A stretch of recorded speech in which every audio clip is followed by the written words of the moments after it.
right, so I'm a high school civics teacher. I've been doing that for about 3 years now. I come from a really big family, about 45 grandkids in that family. I'm the oldest of all of them. Working with kids is a big part of who I am, for sure. Other than that, I've been in sports for most of my life. My dad and my mom put us in sports pretty much year-round for as long as I can remember. My sister and I, Louisa. We were really lucky that we had our dad as our coach for most of those sports. I don't know if he would say lucky, but we were lucky for him to be our coach. So he did like softball and basketball and volleyball for us and coached us. I think one of the biggest things he taught us was to be coachable, whoever our coach was. And I think that's something we carry with us still, no matter what we're doing. Other than that, in the last few years, I've had some medical stuff going on. I've had a couple surgeries. So other than that, that's really what my life has been about in the last few years. And so managing that stuff and dealing with some like chronic pain stuff, and just managing that. So had surgeries and I rapidly lost 60 pounds. And with that, I lost pretty much all the muscle that I had built from sports. Then when I started teaching, I stress ate pretty much constantly. And so I gained back a lot of the weight and it was not muscle. Definitely with all the medical stuff, my doctors had literally told me at one point I couldn't lift more than 10 pounds at a time, and that was after a couple of surgeries. And so it was frustrating for someone who had literally thrown weights around that were 20 pounds at one point, that I couldn't lift more than 10 pounds. And when I had came, I'm someone who brings a lot of stuff into my classroom, and so lifting the boxes and trying to figure out how to get stuff into my room was really tough. And I'd get winded doing just normal stuff like that. And so that was really frustrating to me that I couldn't do those things, really normal things, that I wouldn't have ever thought of before that. And to be told that I couldn't lift 10 pounds was really frustrating. Yeah. I'll be honest with you, I was very nervous. I have a wonderful sister, Louisa. She's gonna give me crap for saying that. But she had introduced me the idea of CrossFit. I guess she had a friend in New York that had done it, that we both know. And she's like, I really want to try this. And I was like, you're nuts. Why would we do that?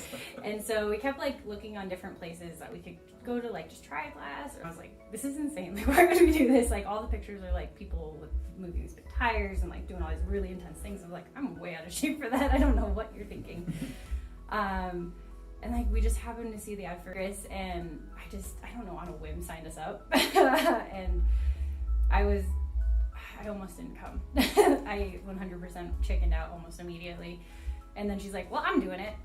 And I was like, well, okay, fine, I guess I'll go too. We're really highly competitive with both of us, and really, I'd like to say we're supportive. We're more competitive than supportive, probably. And she's like, well, I'm going. And I was like, well, if you're going, I guess I'll go. And it was really helpful to have somebody that was also doing it. And I think that's one thing for most people, if you have somebody else to go with you, it's really helpful.